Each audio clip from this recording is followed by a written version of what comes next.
จะกินอีกแล้วเหรออะไรนั่นแน่ทุกคนนั่นแน่กินปลาเค็มมันหอมหวานไม่กลัวแล้วหมาแมวหมาไม่กลัวแล้ววะไม่กลัวพี่ปุ้ยแล้ววะเราอะดูความตนต่อไปละโด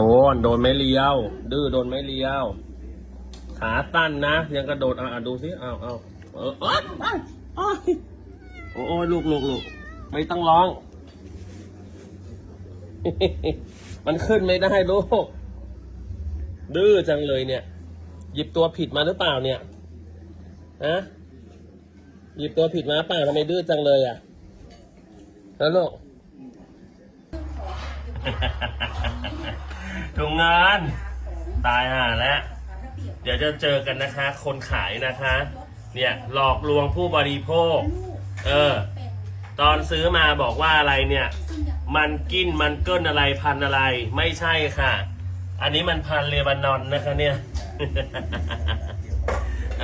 นอนได้ทุกสภาพถุงเงิน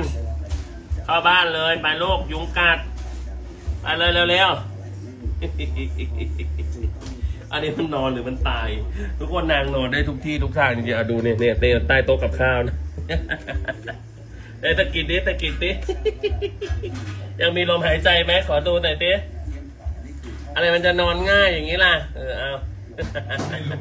ให้ลุกแล้วทุกคนดูยุงมันกัดลูกไปเข้าบ้านเร็วพันเลบานอนเหรอหรือพันอะไรนอนทั้งวันขนาดนี้ซื้อมาผิดพันแน่เลยเนี่ยใช่ไหมลูกหาวอีกแล้วเหรอเพิ่งนอนไปนะก็คนมันง่วงใช่ไหมลูกปลามันกินอะไรเลบานอนชัดๆไปไปเดินได้กี่ก้าวนับนอน เดินได้ไม่ถึง5 ก้าวเดินได้ไม่ถึง5 ก้าวนะนอนอีกแล้วยายมาแล้วยายมาแล้วลูก